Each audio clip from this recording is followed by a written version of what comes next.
auch mit dem Bett. Ja, das Single. Wir sind am Auslaufen.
Earlier we did.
So it's Okay, so there's news.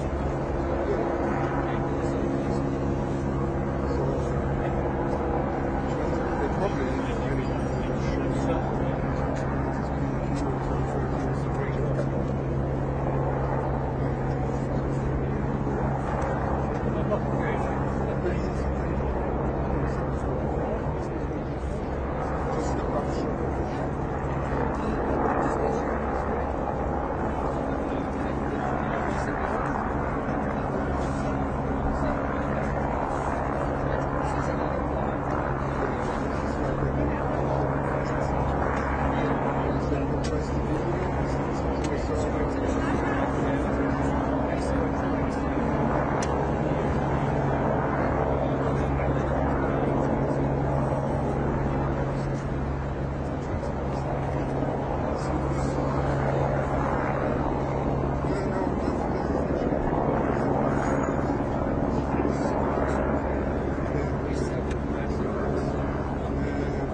their own government to reconsider the family farms tax. One farmer who wrote to the members opposite said that these tax changes would destroy the family farms that feed Scotland, and he was delivering this letter as a plea for their future. So can the Minister tell the House, have those pleas fallen on deaf ears? Mr Speaker, the honourable gentleman and I have discussed this many times, and he is aware that we are striking a fair balance between supporting farmers and fixing the public services on which all of our rural communities rely. We've taken a fair and balanced approach that protects the family farm while also fixing the public services that we all rely on, including our own constituents. Thank you very much, Mr Speaker. Pleas to the Minister and the Secretary of State ignored from farmers, just as other pleas from other sectors key to driving growth in Scotland have been ignored. Scotland has the worst of both worlds: two socialist and economically illiterate governments, and a Scotland office that turns a deaf ear to the pleas of the sectors that could drive growth in our country. It's no surprise the Scottish people are about to reject Labour in May's election yet again. So after today's budget, who does the Secretary of State think will feel most abandoned? Scottish farmers, Scottish distillers, Scottish family businesses, Scottish oil and gas workers, or poor Anna Sarwar and the Scottish Labour Party? Mr Speaker, the honourable gentleman is perfectly well aware that the majority of those claiming relief under agricultural property relief will be completely unaffected, 3/4 of them. What will affect every single person in Scotland, however, is the Chancellor's budget, which is set to help with living standards, drive growth and put the sound financial management of our public finances at the heart. Number 4, Mr Speaker. Minister. Thank you, Mr Speaker. Immigration is, of course, a reserved issue, and the Home Secretary set out last week an asylum policy that will work for all parts of the United Kingdom. It contains the most sweeping asylum reforms in modern times, commensurate to the scale of the issues before us. These reforms will restore control, contribution and fairness to the system.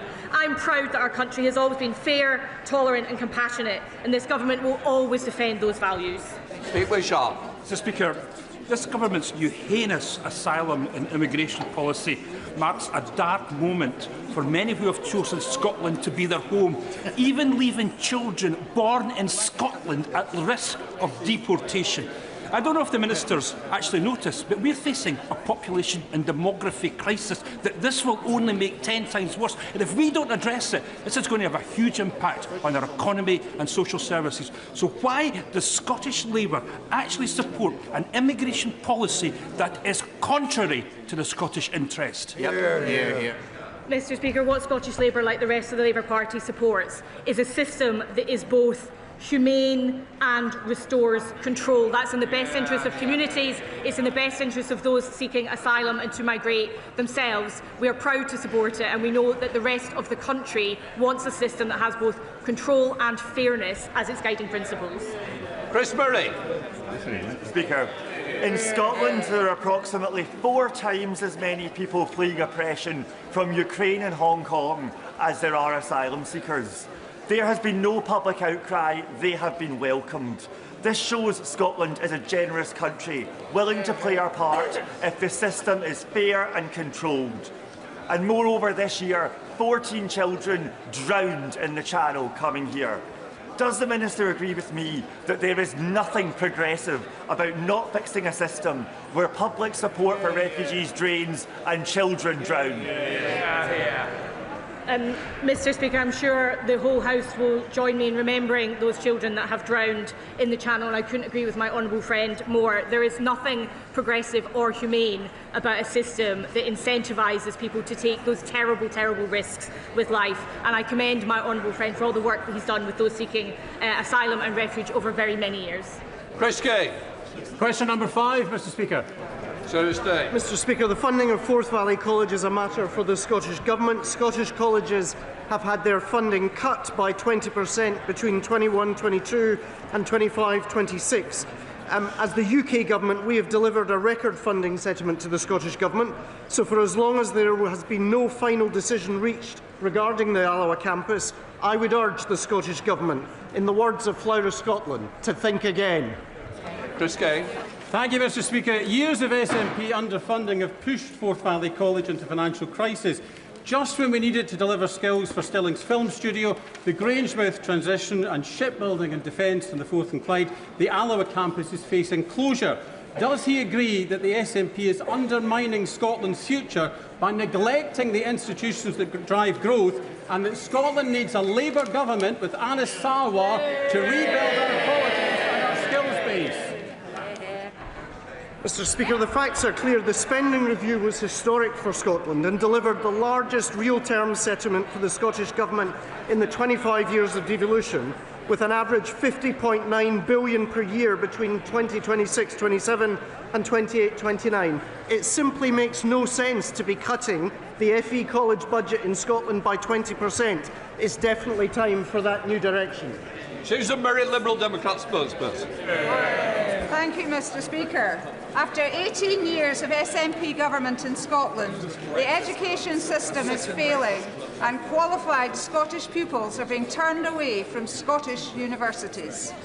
Meanwhile, the private sector in the west of Scotland, like the Energy Technical Academy in my constituency of Mid Dunbartonshire, is upskilling workers who are paying so that they can install EV chargers and heat pumps. Will the Secretary of State explain to the Scottish Government that educating young people and further education training is good for Scotland? Mr. Speaker, I sincerely hope they're listening to the very powerful points made by the Honourable Lady. 89,600 young people in Scotland today are not in work, education or training. That's equivalent to about 16.1%. 1 in 6 of our young people in Scotland. Scotland deserves better than a Scottish Government failing 1 in 6 of its young people. Richard Baker. Question number 6, Mr. Speaker. Secretary of State. Mr. Speaker, the UK Government is transforming our defence sector into an even more powerful engine of growth, with skills and training being a central pillar of that strategy. If the SNP-led Scottish Government won't do the right thing, then we will. That's why we stepped up with £2.5 million to fund that specialist welding centre in Glasgow, and we continue to work on exactly that agenda. Richard Baker. Mr. Speaker, the recruitment of 14 new apprentices at the Methil Yard in my constituency, saved from bankruptcy by this Labour government, protecting 200 skilled apprenticeships, is a stark contrast to the failure of the SNP on apprenticeships in the defence sector, which means many companies struggle to recruit skilled workers locally. Will my right honourable friend work with colleagues in the Ministry of Defence to promote Methil as a prime location for future defence contracts, so that Avanti UK can create more new apprenticeships at the Yard and work successfully with the Scottish Labour Government at Holyrood? Mr. Speaker, I met with Navantia Management in Fife on Monday. I met with the Defence Procurement Minister yesterday. There are huge opportunities thanks to his powerful advocacy of the workforce in Methil and the work that we can do together. The truth is we have a Scottish Government that is dithering on defence. We have a Labour Government determined to do right by the country on defence. Thank you, Mr. Speaker. I was delighted when Eastriggs in my constituency was shortlisted for a new UK munitions factory. The Secretary of State will know its long history in munitions and the fact that the Ministry of Defence already own the site. So will the Scotland Office continue to promote the project but also join me in facing down the Scottish Government's anti-defence industry stance? Yes, Mr. Speaker, I can offer the right honourable gentleman the assurance he seeks in relation to facing down a Scottish Government dithering on defence. I would pay tribute to his passionate advocacy of the particular site he speaks of in Dumfriesshire, and I can assure him that we in the Scotland Office will continue to work with our colleagues on the MOD as we make sure that we've got the factories we need to keep our country safe. Question 7, Mr. Speaker. Minister. Mr. Speaker, through the Pride in Place programme, we are investing almost £500 million to revitalise communities across Scotland. As part of this, the Scotland Office has recently completed collecting evidence from MPs, MSPs, local authorities and community groups to inform the selection of 14 new neighbourhoods that will each benefit from £20 million over 10 years. Liz Stewart. Mr. Speaker, can I ask the Minister for assurances with respect to the timeline of the Pride in Place funding? It's crucial to get projects up and running as soon as possible, and while it might be too early for her to wear a Santa hat, can she tell me if successful local authorities will expect an early Christmas present? Mr. Speaker, I can confirm to the Honourable Lady that she won't have long to wait. It's in all our interest to get these coming down the chimney as soon as possible. Christine Jardine. Thank you very much, Mr. Speaker. 40% of children in Stenhouse in my constituency of Edinburgh West live in poverty. There are 9 Pride in Place projects being considered across Edinburgh, but none including that area of deprivation. So can the Minister tell me if there are plans to change the criteria so that areas like that could be included and attack problems like child poverty? Mr. Speaker, there are no plans to change the criteria against which local authority areas will be selected, but I can confirm we don't have very long to wait before the areas themselves will be confirmed. Before we come to Prime Minister's questions, can I welcome in the gallery His Excellency the Honourable Stephen Francis Smith, the Australian High Commissioner to the UK. Stephen's term as High Commissioner comes to an end. We wish him all the best in retirement and thank you for what you've done in the UK. We now come to questions to the Prime Minister. Rachel Hopkins. Question 1, Mr. Speaker. Mr. Speaker, can I begin by confirming your remarks about Stephen, who's in the gallery, as I understand it. He's been an incredible servant and a good friend to the United Kingdom, and we wish him well in everything he does in the future. Mr. Speaker, today's budget will be a Labour budget with Labour values to deliver for the British people's priorities. Mr. Speaker, I know what it feels like to sit around the kitchen table worried about bills that can't be paid. That's why this budget is for families that I know today are equally worried about the cost of living. That's why we're rolling out free breakfast clubs, free childcare and free school meals. And today we'll be going further to deliver the change we're elected to bring about. Cutting NHS waiting lists, cutting the national debt and cutting the cost of living. Mr. Speaker, this morning I had meetings with ministerial colleagues and others. In addition to my duties in this House, I shall have further such meetings later today. Rachel Hopkins. Thank you, Mr. Speaker. For years and years, rail fares have gone up and up, but this is set to change next year. Can the Prime Minister confirm that commuters in my constituency will see around £400 saving on their annual season ticket as a result of this government freezing rail fares? And can he confirm this is only possible because we have a Labour government? Well, I can confirm next year we're freezing rail fares for the first time in 30 years, saving millions of commuters hundreds of pounds. And yes, that's only possible because we have a Labour government investing in Great British Railways and putting more money in the pockets of passengers. Contrast our approach with the Leader of the Opposition, who says the minimum wage is a burden, she thinks, and she wants to means test the state pension. We now come to the Leader of the Opposition, Kerry Byrne. Thank you, Mr. Speaker. And can I first pay tribute to the many farmers who have come to Westminster today to protest the shameful attack on them in last year's budget. I want them to know that Conservatives stand with them. Mr. Speaker? Yeah. They arrest them, we stand with them. Mr. Speaker, this has been the most chaotic lead-up to a budget in living memory, with resignations, hostile briefings, and... Can I just say to a couple of you, if you don't want the budget, make your mind up now. Nobody wants this budget, Mr. Speaker. With resignations, hostile briefings and leaks galore, even just in the last 10 minutes, an unprecedented leak of the OBR analysis. Mr. Speaker, these leaks have been so serious that even the former chief economist of the Bank of England has said, and I quote, that Labour's fiscal fandango is the single biggest reason why growth has flatlined. Does the Prime Minister agree with Andy Haldane, and does he have an explanation for this complete shambles? We all know the biggest shambles in living history, the Liz Truss budget. And what did she say at the time? Did she say, I don't agree, this must be wrong? No, she said, I think Liz Truss is 100% right. 100%. Not much room for flexibility. Not one thing was wrong with it, in her view. So we won't be taking lectures from her. Matters for the OBR. The Chancellor will set out the budget in just a few minutes' time. Mr. Speaker, we're talking about the leaks. The Prime Minister doesn't seem to appreciate the impact of these budget leaks on the UK economy. Even the Chief Secretary to the Prime Minister has said this morning that the leaks were unacceptable. So will the Prime Minister launch an investigation into the budget leaks and punish those responsible?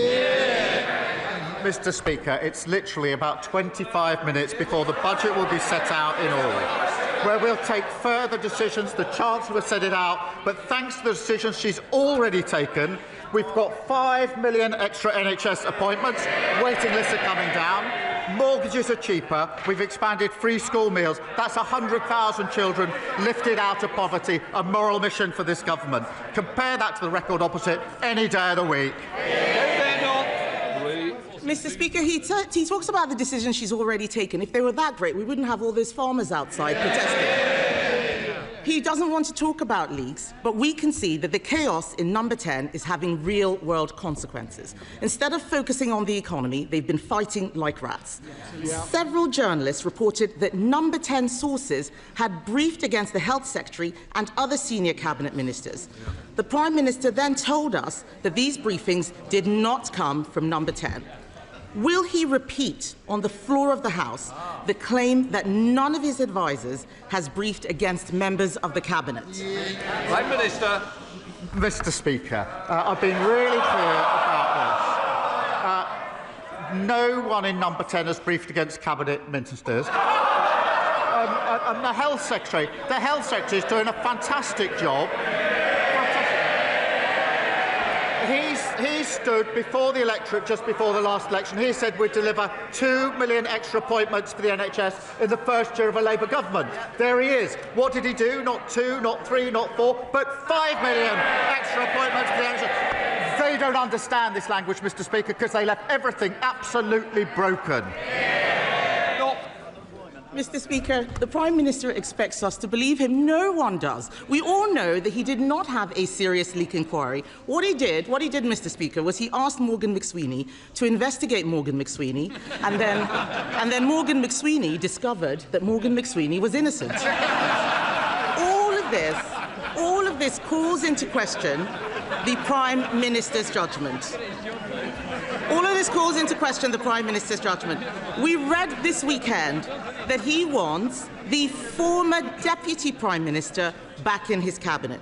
He must have forgotten that she had to resign only a few months ago for tax evasion. When did the Prime Minister decide that lawbreakers can be lawmakers? Mr. Speaker, while she's scrolling through Twitter, we've delivered rail fares frozen, prescription charges frozen, the minimum wage boosted. We're focusing on the cost of living, the single most important thing for this country. She's focusing on tittle-tattle. It's not tittle-tattle, Mr. Speaker. We all know that he's only talking about welcoming the Deputy Prime Minister back because he is desperate to shore up his crumbling leadership. But if he were to welcome her back, will he set a condition that she must pay back the £40,000 of property taxes she avoided, the same property taxes they're very happy to put on everyone else, and will she also return her £17,000 of severance pay? Prime Minister. Mr. Speaker, the former Deputy Prime Minister is the biggest social mobility story this country has ever told. She started from humble beginnings and fought her way to the very top. I'm very proud of what she's achieved in politics. I'm very proud of everything she's done for this Labour government. That sounds like a no, Mr. Speaker. I've never heard the Prime Minister speak so highly of people avoiding their taxes. But in summary, this just looks like a government that is a slow-motion car crash.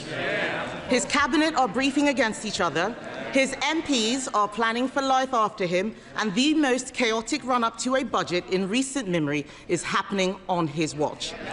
Even the Chief Whip is telling MPs that he wants out. The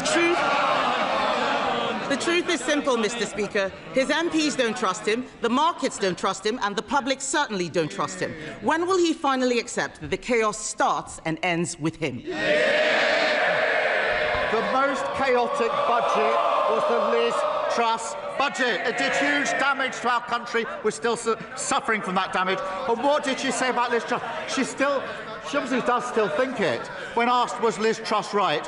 100% right, she said. The most chaotic, damaging budget there's ever been. And she sticks by it. I'm very interested to see her response to this budget if she thinks Liz Truss got it right. Mr. Speaker, what we're doing is focusing on cutting waiting lists, cutting the national debt, cutting the cost of living, renewing our country, a Labour budget with Labour values, delivering for the British people.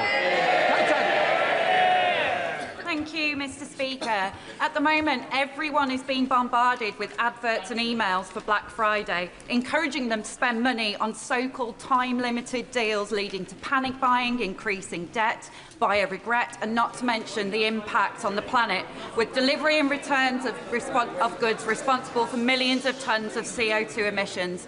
Does he agree with me that instead of rushing to buy online, people should look to their high streets to support local businesses and keep money in the local economy this Christmas? Well, I want to see our high streets thriving, and we encourage everyone to support local businesses this Christmas. Through our small business strategy, we've got a £3 billion boost to help small businesses expand, and we've tackled the most significant reforms to tackle late payments, the most significant in 25 years, Mr. Speaker. And the Chancellor will have to say more about that in just a moment. Shrek David, Leader of the Liberal Democrats. Thank you, Mr. Speaker. We've just seen in the leaked OBR documents that taxes are going up to a historic record high. So will the Prime Minister explain why Labour is hiking people's taxes instead of fixing the £90 billion Brexit black hole in the public finances by growing our economy with a new detailed, brilliant trade deal with our European partners? Well, he'll only have to wait a few minutes for the full details of the budget. But, Mr. Speaker, every week he comes here with the same problem. He always wants more spending, and he never wants to say how he's going to raise the money for it. The two things can't go together. Sir Ed Davey. Speaker, we want to grow the economy, not tax the economy. But if I can take him on to another issue, Mr. Speaker, I hope everyone in the House shares my alarm that a former leader of a political party in Wales has been found guilty of betraying our country and has now been sentenced to over 10 years in prison for his treachery. The Prime Minister said that Reform should hold an independent investigation, and he is right. But we both know that that's not going to happen. So given Reform won't, he must. So will he now launch a national investigation into Russian infiltration into our politics? Well, he's right to highlight this very serious case, a long sentence for pro-Russian bribery in the Reform Party at the highest level.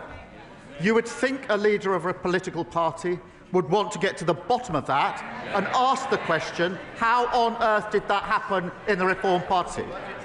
And what other links are there between Reform and Russia? But no, the leader of Reform doesn't want to do it because, Mr. Speaker, we know he doesn't want to know the answer to the question because Reform is riddled with pro-Putin propaganda. Thank you, Mr. Speaker.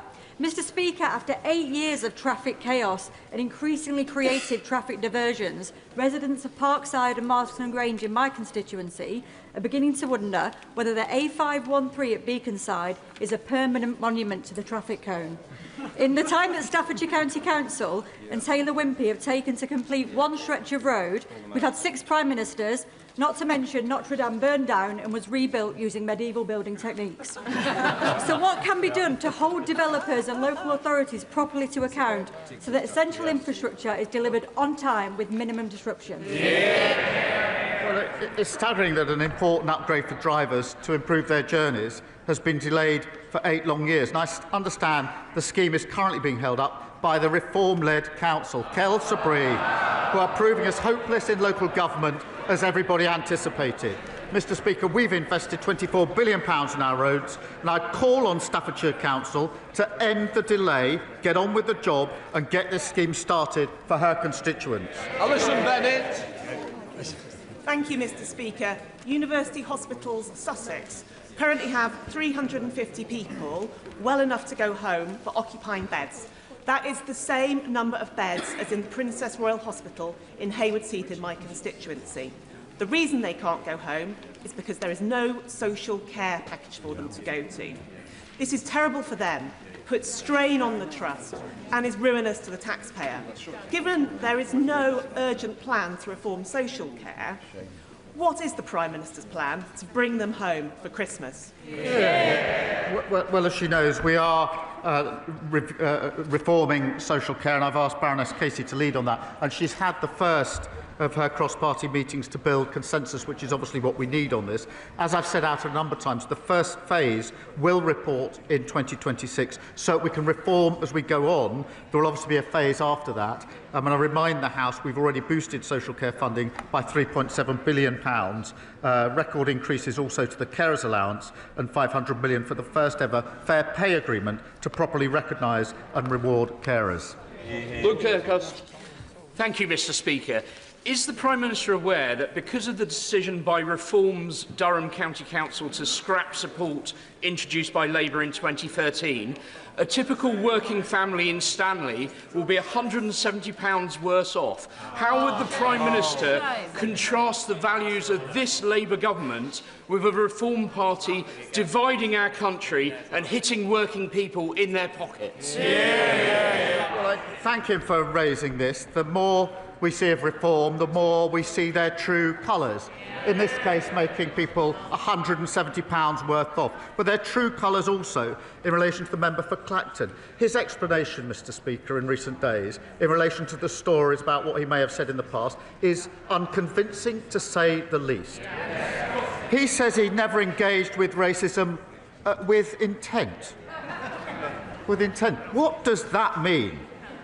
Didn't engage with racism with intent. I have no doubt that if a young Jewish student was hissed at to mimic the sound of a gas chamber, they would find it upsetting. He may want to forget that. They won't. He clearly remembers some of what happened. He should seek those people out and go and apologise to them. Thank you, Mr. Speaker. Lewis, not his real name, is an Eastbourne boy with special educational needs who was left traumatised after his passenger assistant relentlessly and brutally restrained him on his home-to-school transport. It only became clear to Lewis's mum, who is in the gallery today, what happened on that day when he returned home visibly distressed and bruised.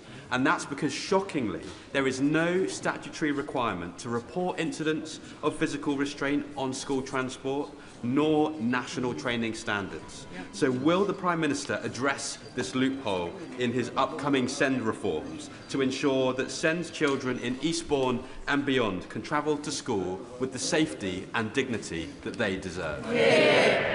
Well, can I say to him and to Lewis's mum, who's with us, that incidents like that should not be happening.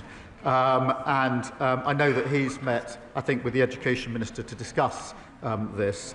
Every child should have tailored support, including on transport to school, and I can reassure him and Lewis's mum that that principle will be central to our reforms. Jenny Riddle-Carpenter. Thank you, Mr. Speaker. Last week, Roman Osborne, a 10-year-old in my constituency, hand-delivered a letter to 10 Downing Street to tell the Prime Minister about an accident that he had outside his primary school of Trimley St Martin in February, which left him spending 3 days in hospital and many, many more months recovering. Mr. Speaker, will the Prime Minister back my campaign, Safer at the Gates, and will he call on Tory-led Suffolk County Council to do the right thing and re-review the road and put the right safety measures in place outside Trimley St Martin and the other schools in my constituency? Can I thank her for that and thank Roman for his letter, which I took time to read last night. And I wanted just to read a short sentence from it, from Roman. He said this accident wouldn't have happened if there was a safe place to cross the road.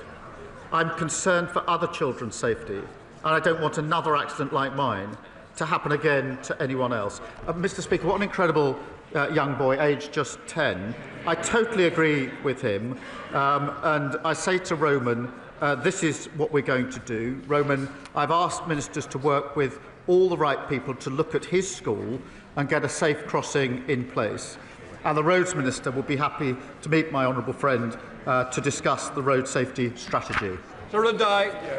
Mr. Speaker, this morning I met with farmers on Whitehall, and on Saturday farmers supplying milk to family-run White Farms who have been making traditional cheddar cheese near Bruton for 160 years. They all told me, Mr. Speaker, the family farm tax as it stands will devastate their businesses. So if he really wants growth, will the Prime Minister listen to farmers, industry, the EFRA Select Committee, even his own MPs, and pause and rethink this damaging and regressive tax? Mr. Speaker, we've invested a record £11.8 billion into sustainable farming this Parliament, and we set out a 25-year farming roadmap focused on increasing year-on-year productivity and profitability in farms. That is vitally important.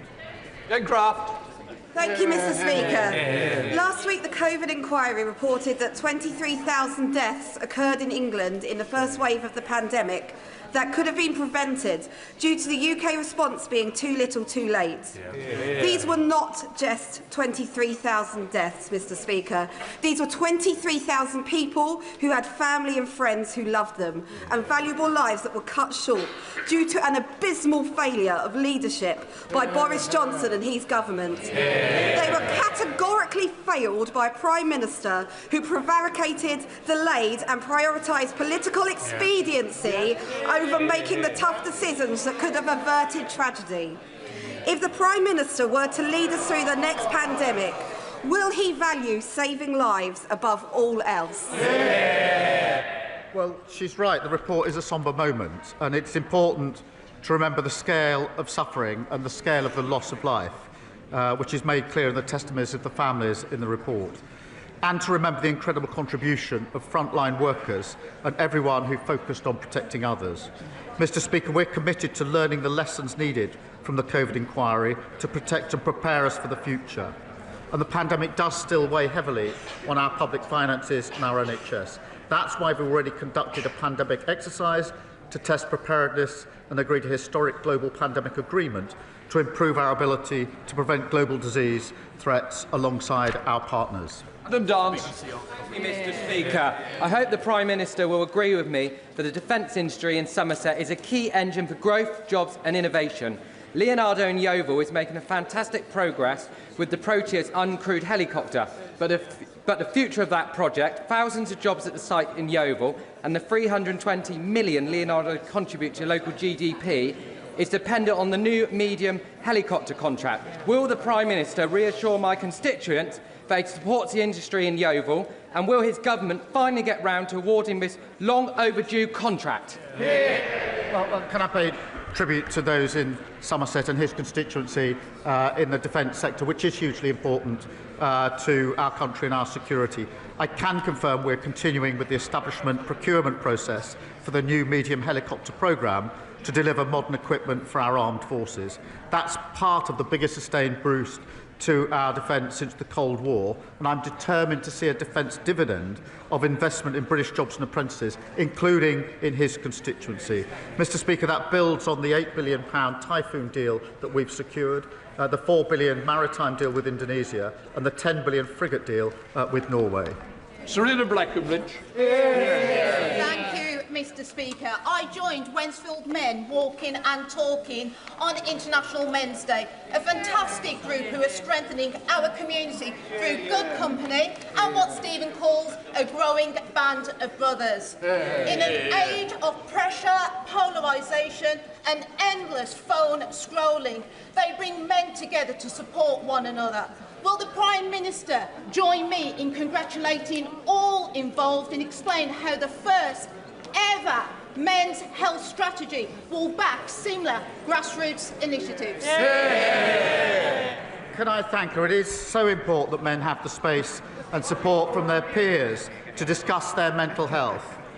Can I thank Men Walking and Talking for the work that they do that makes such a difference? We were proud to launch our men's health strategy last week to get more men the support they need. Mr. Speaker, I wanted to take a moment to thank my honourable friend for Cannock Chase for his honesty and bravery on International Men's Day. And I say again, men speaking so truthfully about their experiences is so powerful and inspires more to do the same. He's a credit to this House. Great job. Thank you, Mr. Speaker. Consequential to President Trump's misunderstanding of Putin's assessment going forward into... I've got it completely wrong, so let me do it without notes. There we are. What a day to do it. President, I can't... You know, I've completely lost it, and I apologise. So let me read it. Let me read it, because I'm going to carry on.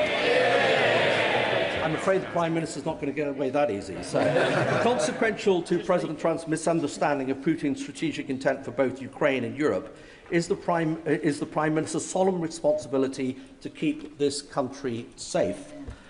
Given the hypersonic missile threat and the ballistic missile threat, known threat from Russia, and the fact that the United Kingdom has no current counter to that, what is the Prime Minister going to do to keep this country safe from those that have already threatened us? I thank him for his question and his contribution to this important debate, and of course the contribution he made yesterday as well. It is the first duty of the Prime Minister to keep this country safe. It's the duty that is paramount and above all else, and I take it extremely seriously and treat it as my #1 priority. We review our security and defence arrangements all of the time, and we are particularly a leading member in NATO, which is the single most effective military alliance the world has ever seen. Ben Coleman. Thank you, Mr. Speaker. My constituents in Chelsea and Fulham tell me that our top national priority must remain, as it is, economic growth. So does the Prime Minister agree that the swiftest way to achieve growth is for the government to be even more ambitious in negotiating with the European Union to remove the new red tape and trade barriers that have been holding back UK businesses, especially small and medium-sized ones, since the Conservatives' poorly managed exit from the European Union? Well, the deal we struck with the EU will deliver on what the British public voted for last year, which is, as he says, boosting economic growth and restoring positive relations. The deal we've struck is worth £9 billion to our economy in 2040. It includes an SBS agreement to cut supermarket prices and boost export opportunities. And the tourism reform would rip up that deal and leave us all paying more at the checkout. Thank you, Mr. Speaker. When it comes to economic growth, this Labour government is all talk and no action. So maybe I can help the Prime Minister. Roadworks and traffic jams cost the UK economy £8 billion last year. This affects my constituents in Broxbourne every single day. They want to know what the government is doing about it, when the government is going to back working people and get Britain moving. Under this government, growth is the highest in the G7 for the first half of this year. Under the last government, they crashed the economy. Emily Darwin. Thank you, Mr. Speaker. Yesterday was the UN International Day for the Elimination of Violence Against Women, otherwise known as White Ribbon Day in Milton Keynes and many other places. Will the Prime Minister join with me in congratulating Mr. Speaker on his commitment that this House will become the first national white ribbon parliament in the world? And will he join me, Mr. Speaker, and many members from across this House in making the white ribbon promise to never use, excuse, or remain silent about men's violence against women? Can I thank her for raising this really important issue? And I'm really proud, Mr. Speaker, on what you've done with this Parliament in relation to the White Ribbon campaign. We must then turn that from a ribbon into action. And I am really proud that this government is fully committed to tackling violence against women and girls. It is a political commitment, it is a personal commitment from me, and we'll do everything we can in relation to reducing violence against women and girls, which is pernicious, it is far more widespread than people appreciate, and we absolutely have to stop talking and start doing in relation to this. Final question, Liz Sabble-Roberts. From his previous answer, we can only conclude that the Prime Minister has faith in the member of Clacton to police his own party on Russian interference. But the leader of Reform has already said that this is beyond his capabilities. Why, therefore, is the Prime Minister so unwilling to take responsibility and launch a full investigation into foreign interference in our democracies? Interference in our democracy, but the responsibility for the investigation of what happened in Reform lies with the leader of the Reform Party. Mr. Speaker, he's usually got plenty to say, and now he's totally silent on one of the most important issues. Mr. Speaker, he needs to speak up and answer those questions. That completes Prime Minister's questions.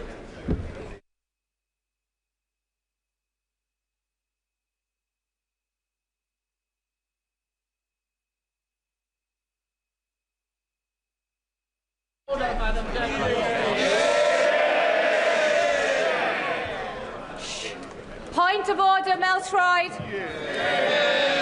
Thank you, Madam Deputy Speaker. On a point of order, Madam Deputy Speaker, this morning we have seen an unprecedented leak of the OBR's Economic and Fiscal Outlook report before the budget. This report contains market-sensitive information. It is utterly outrageous that this has happened, and this leak may indeed constitute a criminal act. In Prime Minister's questions, the Leader of the Opposition asked the Prime Minister about this leak, but he refused to answer her question.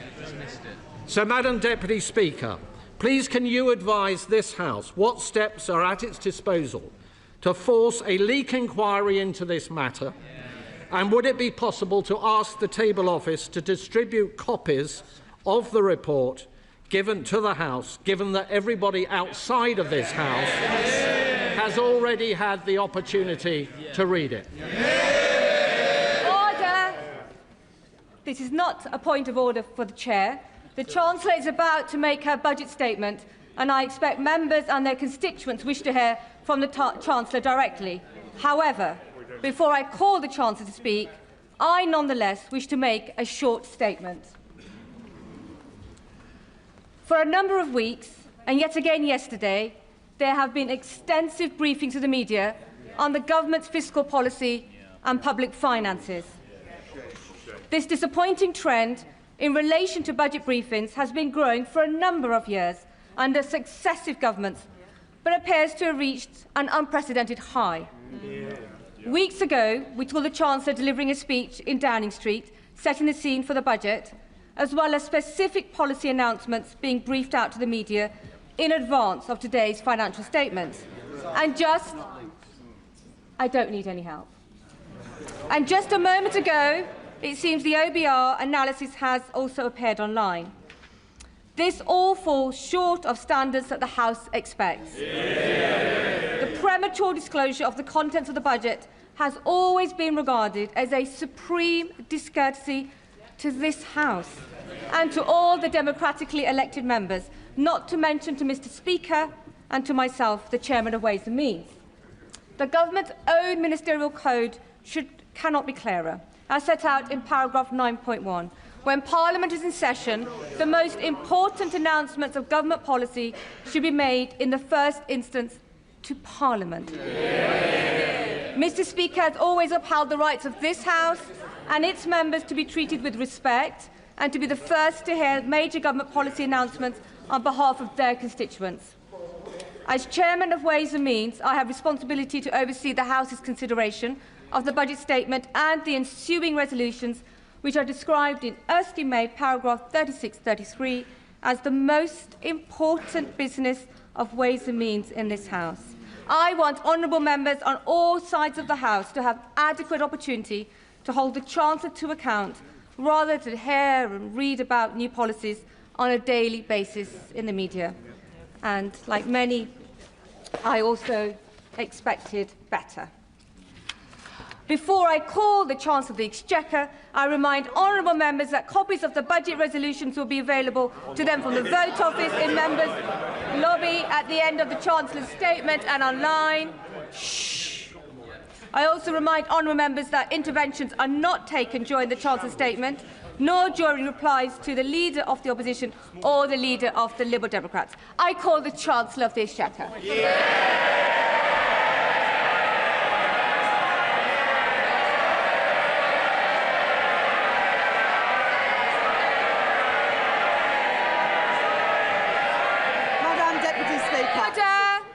Chancellor.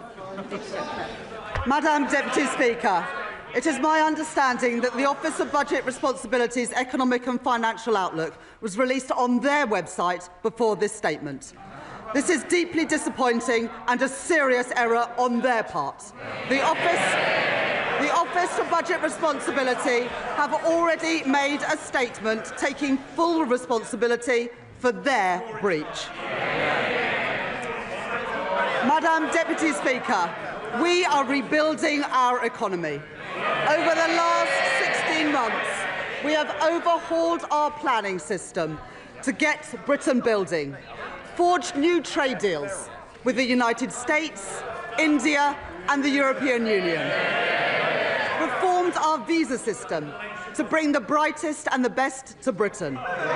We've changed our fiscal rules that we inherited from the Conservatives and raised public investment to its highest level in 4 decades.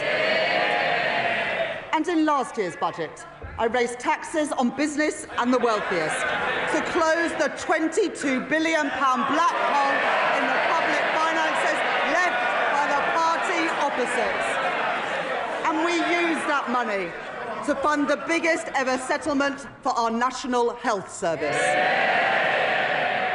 They were the fair and necessary choices, and we faced opposition to them, from opponents to planning reform, who will always demand that the future is built somewhere else, not in their backyard.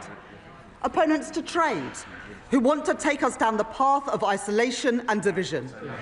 Opponents to investment, who believe that the only good thing a government can do is get out of the way. Opponents who insist that the only way to balance the books is to cut public spending. And opponents who say that we don't need to balance the books at all. But we made these choices for a reason.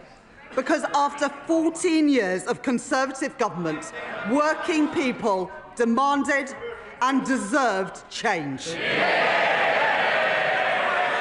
Investment, not cuts to our public services. Stability for our public finances.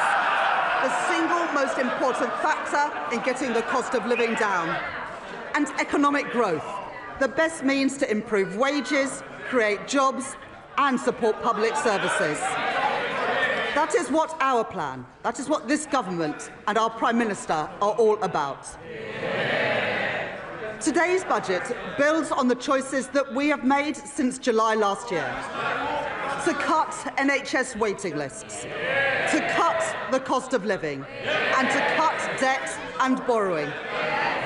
No doubt we will face opposition again, but I have yet to see a credible or a fairer alternative plan for working people. These are my choices, the right choices for a fairer, a stronger and more secure Britain. Order. Far too much noise, and I expected so much better from you, Dr. Luke Evans. You're meant to be a leader in your community. Simmer down, Chancellor. I'm happy for them to shout as much as they like, Madam Deputy Speaker, as long as they do it from the opposition benches where they can't cause any more damage. I said there would be no return to austerity, and I meant it. This budget will maintain investment in our economy and in our National Health Service. I said I would cut the cost of living, and I meant it. This budget will bring down inflation and provide immediate relief for families. I said I would cut debt and borrowing, and I meant it. Because of this budget, borrowing will fall as a share of GDP in every year of this forecast. Our net financial debt will be lower at the end of the forecast than it is today, and I will more than double the headroom against our stability rule to £21.7 billion, meeting our stability rule and meeting it a year early. These are my choices, not austerity, not borrowing, not turning a blind eye to unfairness. My choices are a budget for fair taxes, strong public services and a stable economy. That is the Labour choice. Growth is the engine that carries every one of our ambitions forward, through stability, investment and reform. The platform from which British ambition can finally get moving again. Because growth doesn't just appear out of thin air. It is built patiently and stubbornly by people who take risks, by founders who bet their savings on an idea, by firms breaking into new markets, developing new technologies and creating new jobs and new opportunities, by the men and the women who work hard every day in all parts of our country. Our job is not to watch from the sidelines, but to partner with them, backing them every step of the way, to match private enterprise with public ambition. I would like to thank my team of officials at the Treasury for their hard work in preparing this budget. In the spring, the Office of Budget Responsibility forecast that our economy would grow by 1% this year. I said then that Britain would defy the forecasts, and defy them we have. The OBR have upgraded Britain's growth for this year from 1% to 1.5%, reaching the same conclusions as the IMF, the OECD and the Bank of England.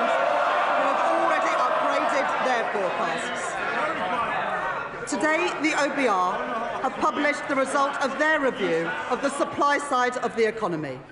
They are clear that this is not about the last 14 months. It is about the previous 14 years.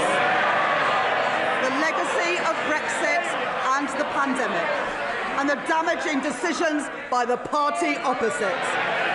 Cutting public spending, leaving communities and entire regions behind, starving our economy of investment and weakening our public services. As a result of their review, the OBR are reducing their expectations for productivity growth by 0.3 percentage points to 1% by the end of the forecast. They say today, and I quote, "Real GDP is forecast to grow by 1.5% on average over the forecast due to lower underlying productivity growth." There is an impact on our public finances too. The OBR say that their productivity forecast will mean £16 billion less in tax receipts by 2030. These forecasts are the Tories' legacy, not Britain's destiny.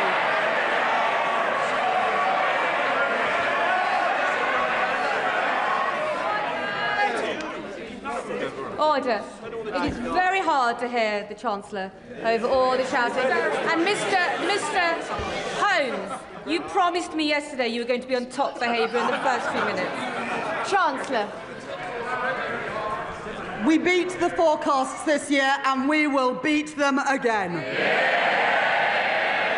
By boosting trade, not blocking it, by increasing investment, not cutting it, by championing innovation, not stifling it, by backing working people, not making them poorer.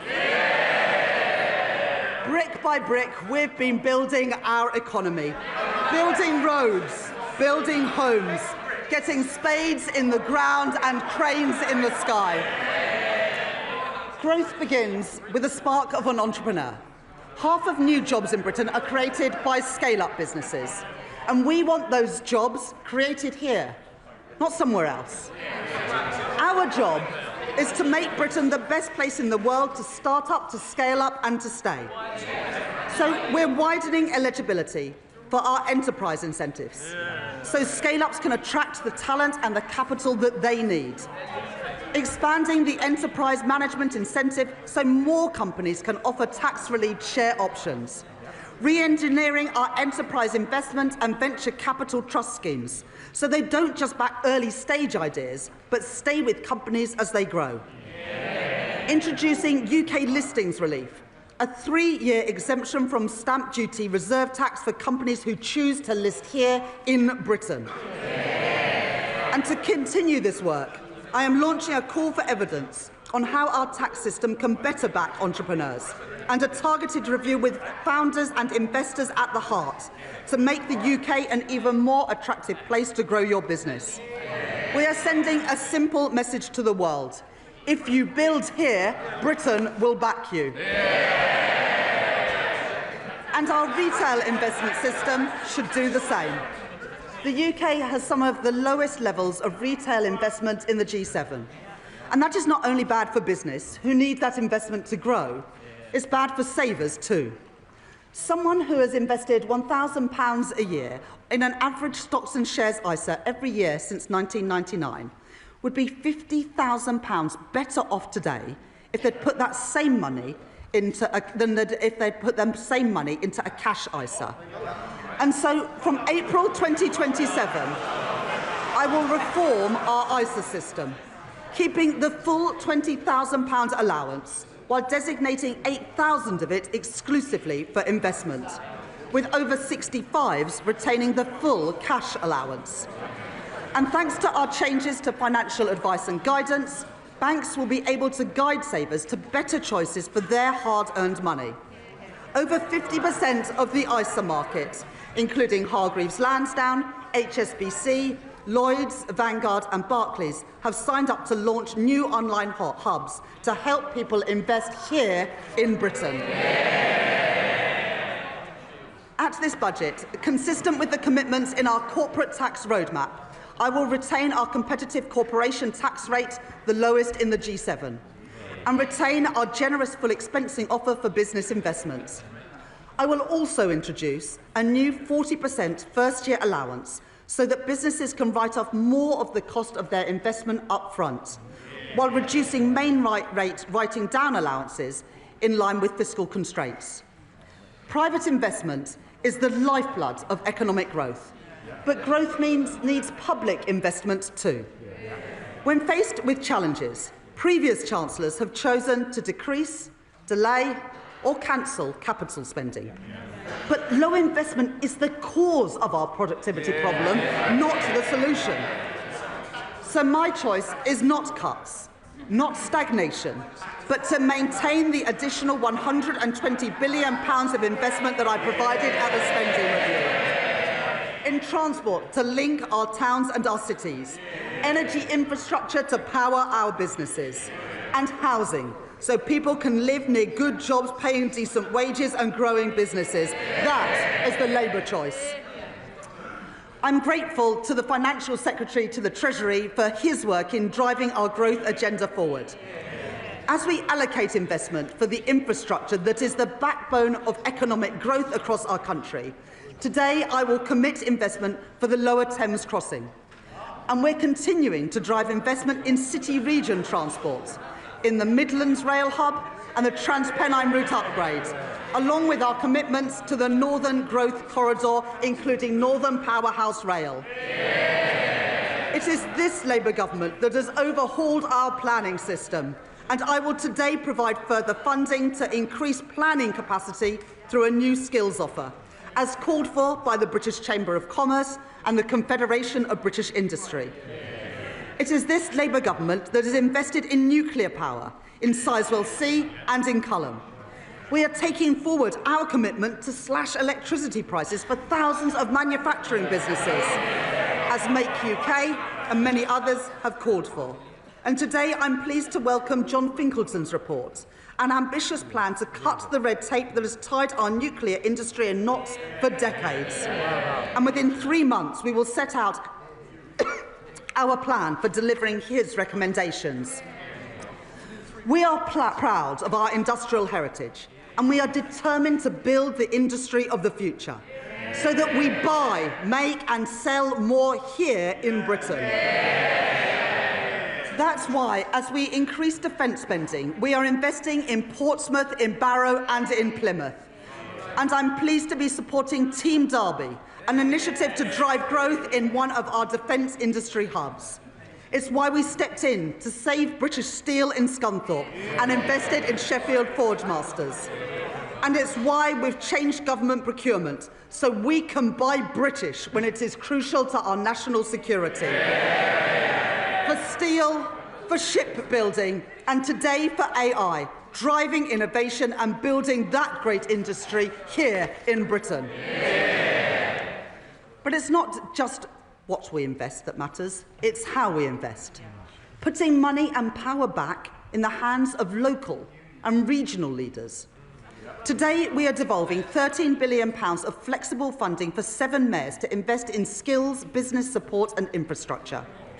I'm extending the business rates retention pilots in the West of England, Liverpool City region and Cornwall until 2029. I'm providing £30 million for the Kernow Industrial Growth Fund for sectors like critical minerals and marine innovation. I am establishing the Leeds City Fund, a long-term agreement to retain business rates to fund local regeneration projects like the development of Leeds South Bank, and I am allocating £20 million for the new Peterborough Sports Quarter and £16 million for a science centre in Darlington from the Growth Mission Fund. The benefits of investment the benefits of investment and growth must be built and felt in every part of our United Kingdom. So we are providing an additional £370 million for the Northern Ireland Executive, £505 million for the Welsh Government and £820 million for the Scottish Government over the spending review period through the Barnett formula. And I am making... Sorry, I didn't quite catch that from the SNP. Did they not get that?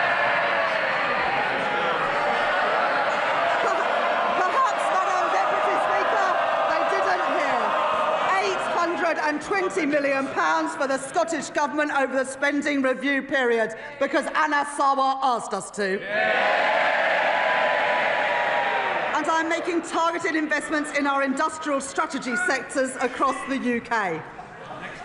In Northern Ireland, I am providing £17 million to support businesses and strengthen the UK internal market, and backing advanced manufacturing through the Northern Ireland Enhanced Investment Zone. Wales will be the host for 2 AI growth zones, creating more than 8,000 jobs, supported by a £10 million investment in the semiconductors critical for that industry.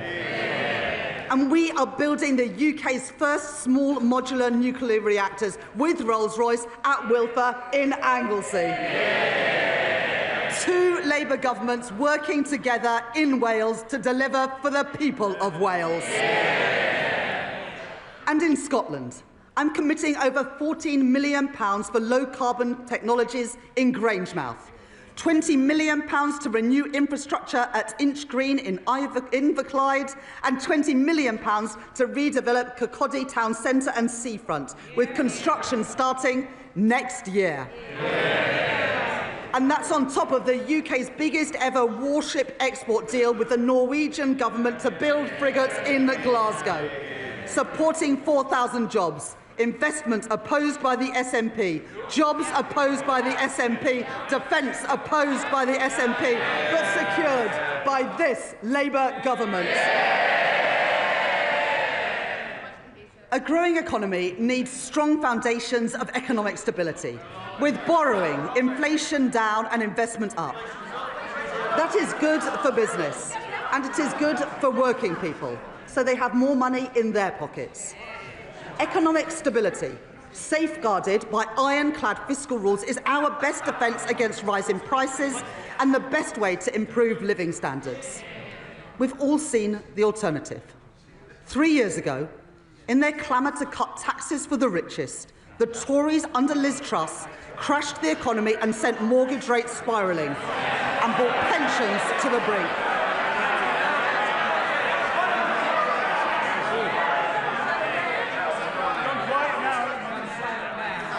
Being so loud, Madam Deputy Speaker, and yet I can't even hear them now. Now, I know that the leader of the Green Party is a keen hypnotherapist, and he believes that he can achieve remarkable things using only the power of his mind. Unfortunately, the only things getting bigger under his approach would be the deficit and the rate of inflation. And for all the damage that the Conservative cuts did to our schools and our hospitals, they also doubled the national debt.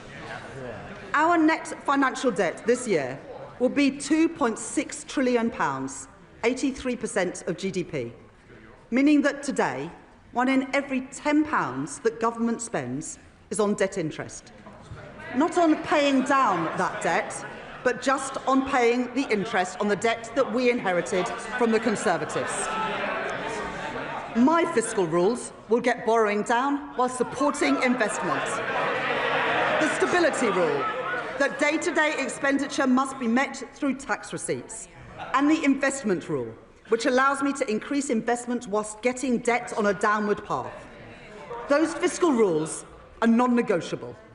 I met them at the budget last year, I met them in the spring, and I have met them today. While the current budget balance is in deficit by £28.8 billion in 26-27 and £4.6 billion in 27-28, it moves into a surplus of £3.9 billion in 28-29, £21.7 billion in 29-30, and £24.6 billion in 2030-31, more than doubling our headroom against the stability rule and meeting that rule a year early too. And our net financial debt is 83.3% in 26-27, 83.6% in 27-28, 83.7% in 28-29, falling to 83.0% in 29-30 and 82.2% in 2030-31. Madam Deputy Speaker, I said we would cut the debt, and we are, with debt down by the end of the forecast.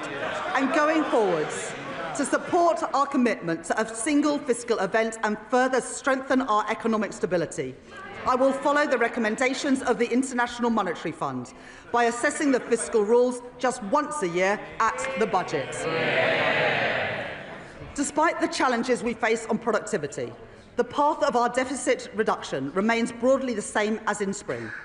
Public sector net borrowing is due to be £112.1 billion, or 3.5% of GDP in 26-27, 3% in 27-28, 2.6% in 28-29, 1.9% in 29-30 and 1.9% in 2030-31, ending at £67.2 billion, translating into an increase in the net cash requirement next year of £4.2 billion, taking the total to £133.3 billion.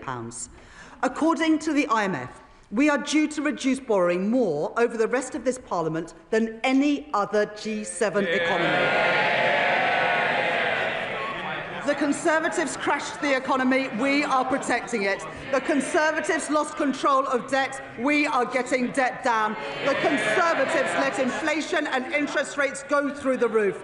But, Madam Deputy Speaker, since Labour took office, the Bank of England have cut interest rates 5 times.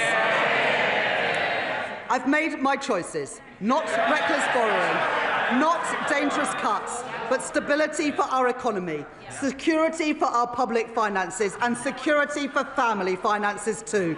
Those are the Labour choices. Madam Deputy Speaker, Tory austerity left classrooms crumbling and waiting lists sky high, weakened our productivity and choked our economic growth. And now they propose a further £47 billion of cuts to our public services. Well, that is equivalent to cutting every police officer in our country twice over.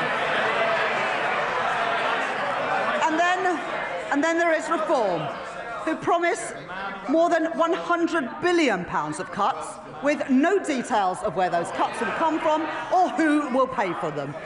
A recipe for devastating damage to our public services.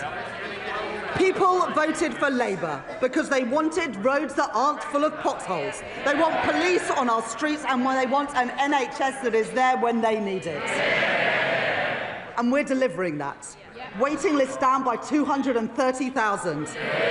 And not just the 2 million additional appointments we promised, but an additional 5.2 million appointments already delivered since the general election. I joined the Labour Party almost 30 years ago because I could see that the Conservative government that I grew up under didn't care much about schools like mine. Textbooks were rationed. I know that many of you weren't at schools like mine. There is far too much noise, far too much excitement. People need to calm down a little. Chancellor. They don't want to hear what the Tories did to schools like mine, but I will tell them. Textbooks rationed, libraries closed, kids herded into porter cabins in the playground, and I came into politics to change that.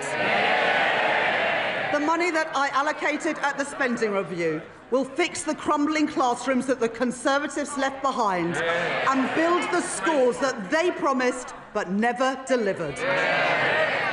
And today, thanks to representations from my honourable friends, the members for Wolverhampton North East and Leeds South West and Morley, I will provide £5 million for libraries in secondary schools, building on the £10 million commitment to ensure that every primary school has a school library within this Parliament.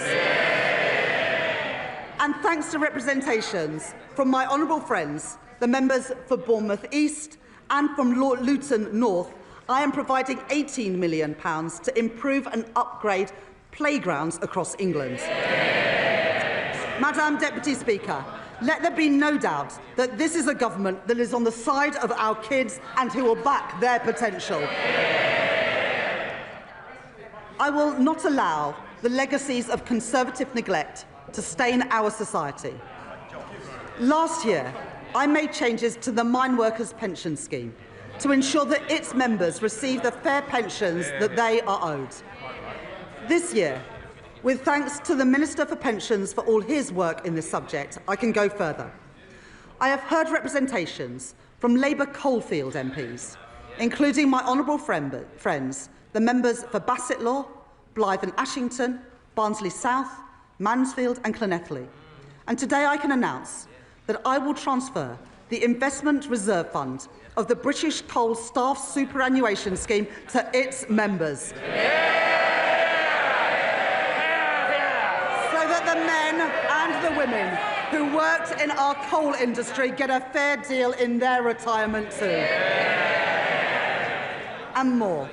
Having heard representations from my honourable friends, the members for Banbury and the member for Edinburgh South West, I will index for inflation on pensions accrued before 1997 in the Pension Protection Fund and the Financial Assurance Scheme, so that people whose pension schemes became insolvent, no fault of their own, no longer lose out as the result of inflation. Last year, I also provided funding to compensate the victims of the infected blood scandal, after the previous government failed to budget for the costs of compensation. This year, I have listened to representations from my honourable friend, the member for Eltham and Chislehurst, and my honourable friend, the member for Edinburgh South West.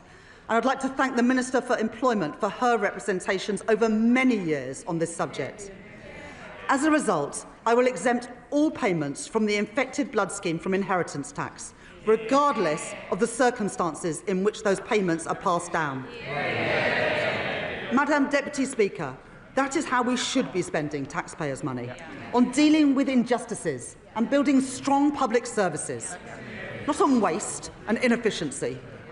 At the spending review, I set an ambitious target of £14 billion of efficiencies per year by 2029, and I am grateful to the Chief Secretary to the Treasury for driving that work forward, realising savings through AI and automation, and by scrapping NHS England and reducing back-office staff by 18,000.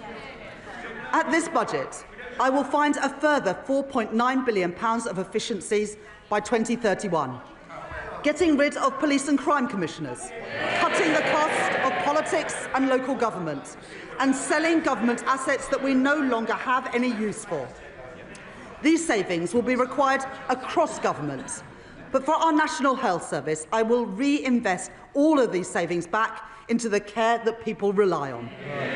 More nurses, more GPs, more appointments. Restoring the services that faltered under years of Conservative decline and investing in the future of our National Health Service. And today I am announcing £300 million of investment in technology to improve patient service and 250 new neighbourhood health centres. Expanding more services into communities so that people can receive treatment outside of hospitals and get better, faster care where they live. Over 100 of these will be delivered by 2030, including in Birmingham, Truro and Southall. The Labour Party founded our National Health Service, and we will renew our National Health Service. I will take the same approach for defence spending that I take to NHS spending, reinvesting savings back into our national security. In our age of insecurity, Britain will continue to stand with our allies, working in collaboration to secure a sustainable ceasefire for Ukraine, and maintaining our commitment to NATO, with the UK set to spend 2.6% of GDP on defence by April 2027. Madam Deputy Speaker, the public rightly expects that we stamp out fraud, error and waste, and put that money to good use in our schools and our hospitals and other frontline services.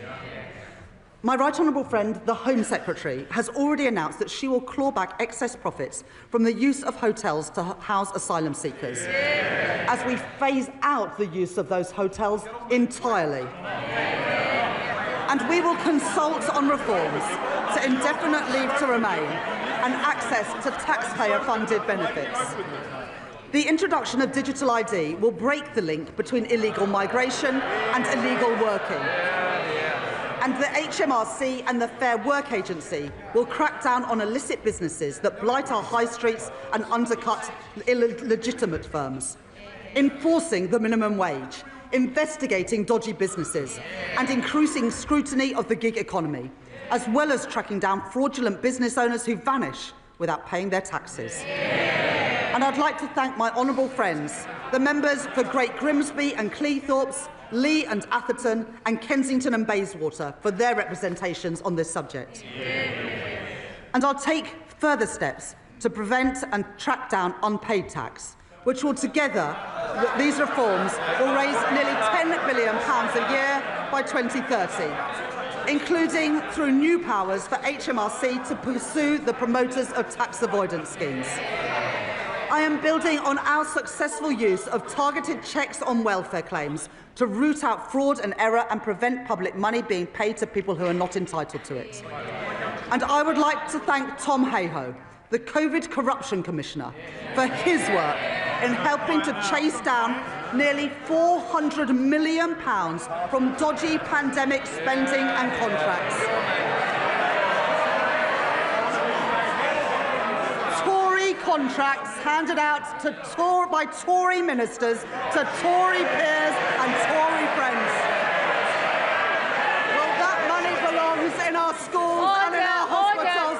Order. It is so noisy now, we can barely hear the Chancellor. Everybody needs to calm down. Chancellor. Well, I wouldn't want any honourable member to miss this. So we are chasing down that money and we've got almost £400 million back from dodgy pandemic spending and contracts. Tory contracts handed out by Tory ministers to Tory peers and Tory donors. Well, that money belongs in our schools and in our hospitals, and we are getting that money back. And finally, Madam Deputy Speaker, we are ramping up sanctions on Russia, and we are freezing known Russian assets. But let me be clear, I don't actually mean the honourable member for Clacton.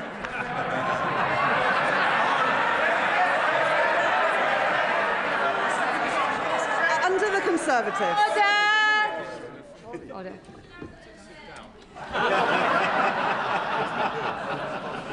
You don't need commentary from the backbenches, and Mr Dewhurst, you are so loud. It's remarkable how far your voice carries.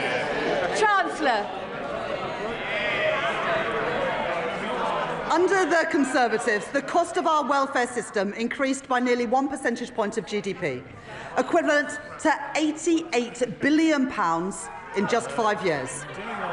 The broken welfare system that we inherited wrote off millions of people as too sick to work, and we will reform that system so that it is a system that does not count the cost of failure, but one that protects people who cannot work and empowers those who can.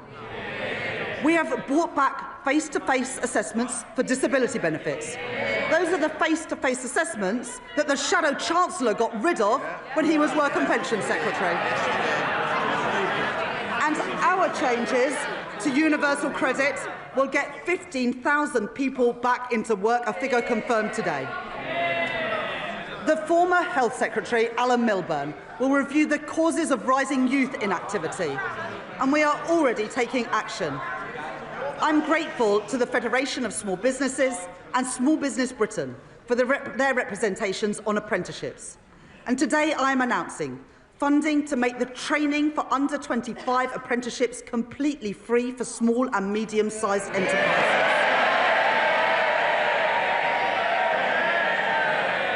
And funding our new youth guarantee, providing £820 million over the next 3 years to give young people who are let down by the Conservatives the support and the opportunity that they deserve. Guaranteeing every young person a place in college, an apprenticeship or personalised job support. And after 18 months, 18 to 21-year-olds will be offered paid work, not benefits. The Motability Scheme was set up to protect the most vulnerable, not to subsidise the lease on a Mercedes-Benz.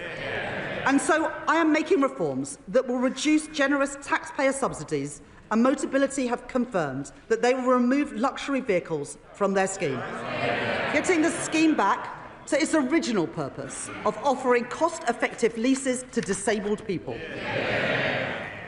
And taxpayers' money should not be spent on pensions for people abroad, who only lived here for a couple of years and may never even have paid a penny in tax.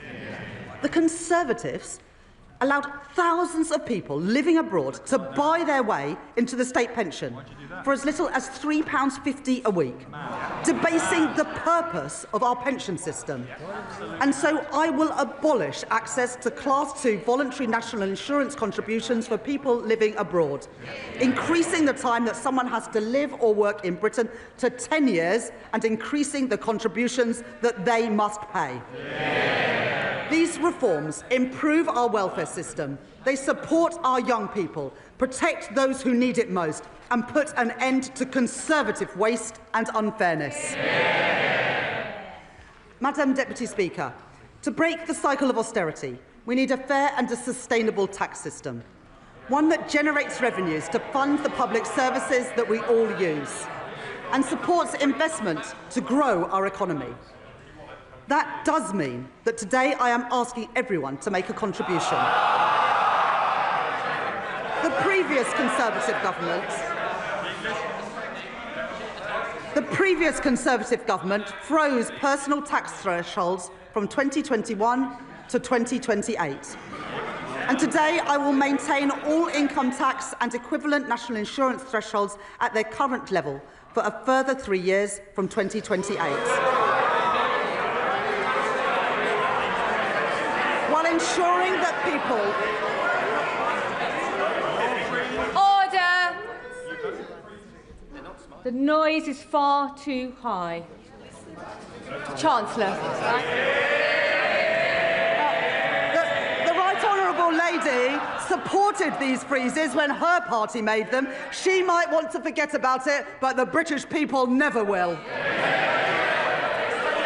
At the same time, we are ensuring that people only in receipt of the basic or new state pension do not have to pay small amounts of tax through simple assessment from April 2027. I will also keep the Plan 2 student loan repayments threshold at its 2026-27 level for 3 years. Madam Deputy Speaker, I know that maintaining these thresholds is a decision that will affect working people. I said that last year, and I won't pretend otherwise now. Madam Deputy Speaker, I am asking everyone to make a contribution, but I can keep that contribution as low as possible because I will make further reforms to our tax system today to make it fairer and to ensure that the wealthiest contribute the most. The Conservatives knew that our tax system didn't work. Time and time again, they ducked the necessary reforms, leaving a system unfit for a changing economy, with unfairness that they refused to address. Currently, a landlord with an income of £25,000 will pay nearly £1,200 less in tax than their tenants with the same salary, because no national insurance is charged on property, dividend or savings income. It's not fair that the tax system treats different types of income so differently. And so I will increase the basic and higher rate of tax on property, savings and dividend income by 2 percentage points, and the additional rate of tax on property and savings income by 2 percentage points. Even after these reforms, 90% of taxpayers will still pay no tax at all on their savings.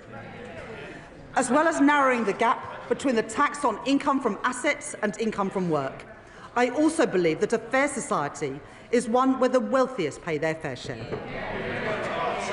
The reforms I made last year will raise an additional £8 billion a year by 2020-30 from wealth. I increased taxes last year on private equity, private schools and private jets. I abolished the non-dom tax regime. And this year, I will make 2 changes to cap trust charges and prevent avoidance. I reformed inheritance tax on agricultural and business assets. And this year, I am aligning those reforms with wider inheritance tax rules by allowing the transfer of the 100% relief allowance between spouses, balancing the taxation of these valuable assets with the realities of family life. In this budget, I will take further steps to deal with a long-standing source of wealth inequality in our country. A Band D home in Darlington or Blackpool pays just under £2,400 in council tax, nearly £300 more than a £10 million mansion in Mayfair. And so, from 2028, I am introducing the high-value council tax surcharge in England, an annual £2,500 charge for properties worth more than £2 million, rising to £7,500 for properties worth more than £5 million. This will be collected alongside council tax, levied on owners, and we will consult on options for support or deferral. This new surcharge will raise over £400 million by 2031 and will be charged on less than the top 1% of properties.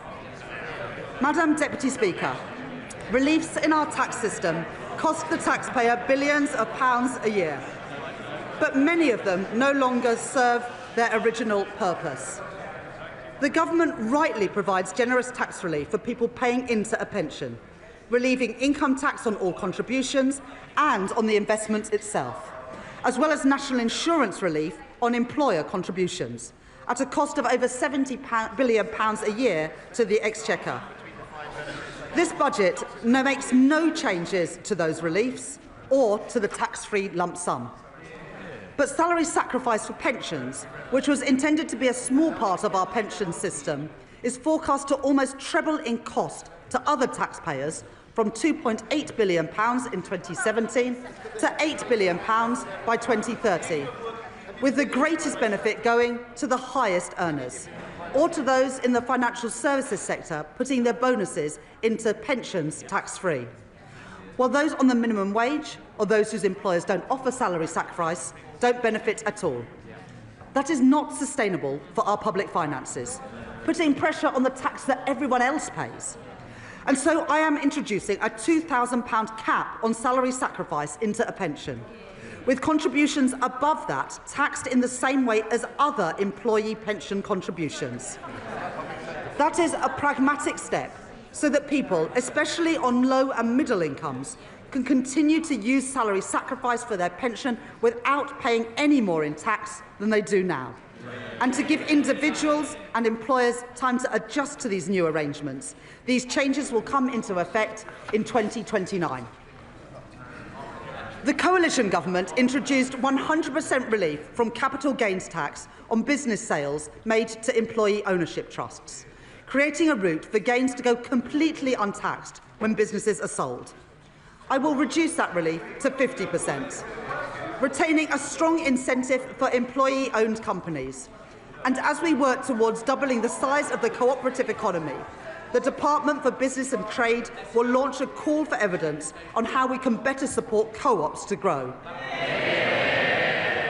Because of the changes that I have made to capital gains tax this year and last year, receipts are forecast to increase from £14 billion this year to £30 billion by 2030. To support our high streets, I am announcing a package of regulatory changes as called for by UK Hospitality and the British Retail Consortium. And I will support the Great British Pub through our new national licensing framework, encouraging councils to back our pubs and to back late-night venues with greater freedoms. For business rates, I will introduce permanently lower tax rates for over 750,000 retail, hospitality and leisure properties, the lowest rates since 1991, paid for through higher rates on properties worth more than £500,000, like the warehouses used by online giants. Alongside this, I will introduce a package of support worth over £4.3 billion over the next 3 years for a property of any size seeing a large increase in their bill. And to support a level playing field in retail, I will stop online firms from undercutting our high street businesses by ensuring customs duty applies on parcels of any value.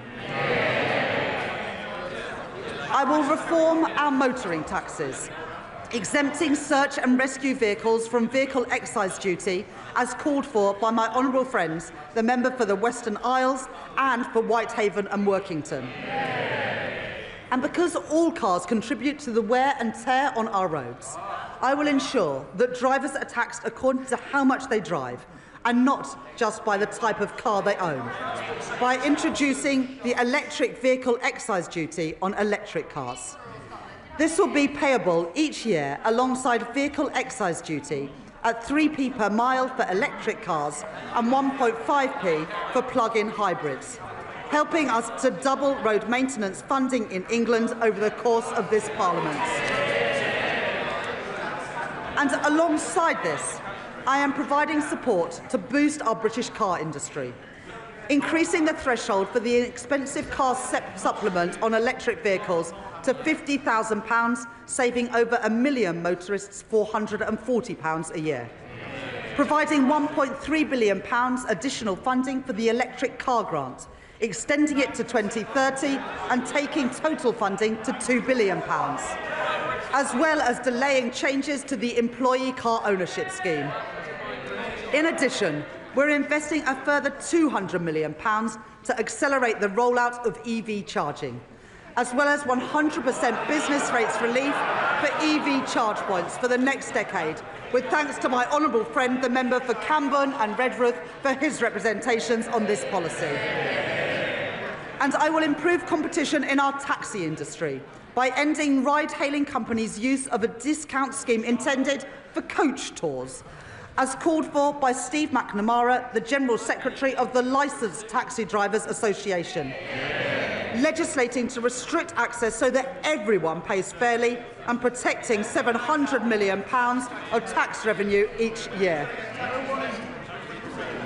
I am responding to our consultation on landfill tax, and listening to representations, particularly from our house building industry. I will not converge towards a single rate, but I will prevent the gap between the two rates from widening to balance the need to address tax avoidance in the current structure. I will today publish Ray McCann's report into the loan charge along with the government's response, setting out a new settlement opportunity that will finally allow people to finalise their position and draw a line under this long-standing issue. And I'd like to thank my honourable friend, the member for Milton Keynes Central, for her representations on this subject. I will continue with the planned uprating for tobacco duties that I set out last year and uprate alcohol duties by inflation, along with our plans to introduce a vaping products duty in 2026 and changes to the soft drinks industry levy announced by my right honourable friend, the Health Secretary, yesterday. And I'd like to thank the Exchequer Secretary to the Treasury for his work on all the tax measures in this budget. I will also reform gambling taxes in response to the rise in online gambling. Remote gaming is associated with the highest levels of harm. And so I am increasing remote gaming duty from 21% to 40%. With duty on online betting increasing from 15% to 25%. I am making no change to the taxes on in-person gambling or on horse racing. And I am abolishing bingo duty entirely from April next year. Taken together, my reforms to gambling tax will raise over £1 billion per year by 2031. As a result of the tax reforms I have made today, I can confirm that I will not be increasing national insurance, the basic, higher or additional rates of income tax or VAT. And I have kept everyone's contribution as low as possible through reforms to make our tax system stronger, closing loopholes, ensuring that the wealthiest pay their share, and building a tax system that is fairer for the future as our economy changes.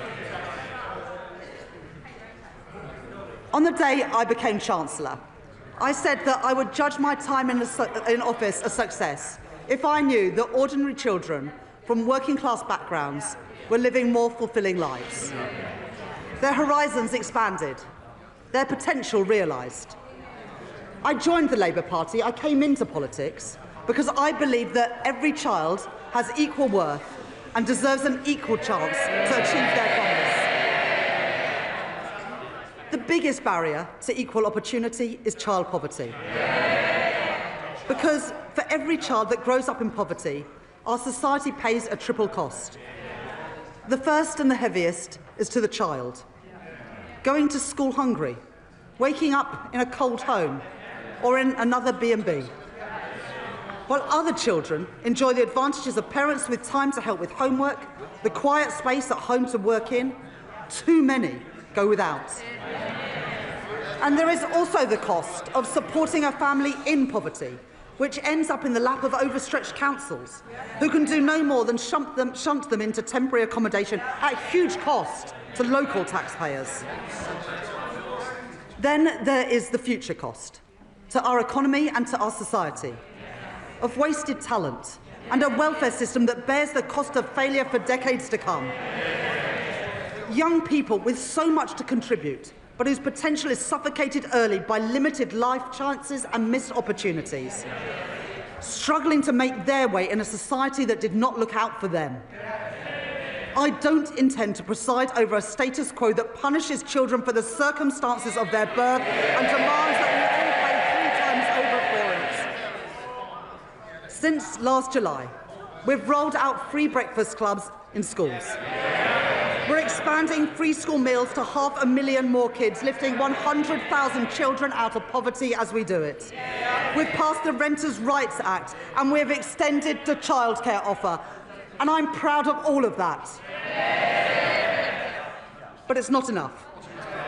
Because there is one policy that pushes kids into poverty more than any other. It was introduced by the party opposite.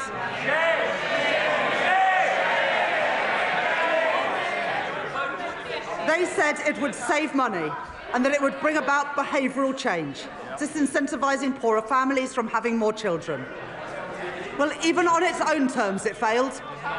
The welfare bill has continued to rise, and there's been no difference in the size of families. But what it has done is to push hundreds of thousands of children into poverty since it was introduced. They said they were punishing parents' choices, but it's the kids who have paid the price. They've paid the price for the policies of a party which opted for cynical gimmicks over real savings in our welfare system.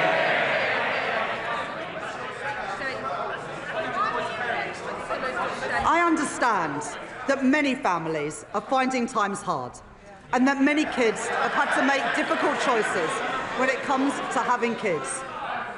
And there are many reasons why people choose to have children and then find themselves in difficult times. The death of a partner, separation, ill health, a lost job. I don't believe that children should have to bear the brunt of that. And neither can I, in good conscience, leave in place the vile policy known as the rape clause, requiring women to prove if their child has been conceived non-consensually to receive support. I'm proud to be Britain's first female Chancellor of the Exchequer. I take the responsibilities that come with that seriously. I will not tolerate the grotesque indignity of women of the rape clause any longer. It is dehumanising, it is cruel, and I will remove it from the statute book. And so because I am tackling fraud and error in our welfare system, because I am cracking down on tax avoidance, because I am reforming gambling taxation, I can announce today, fully costed and fully funded, the removal of the 2-child limit in full from April.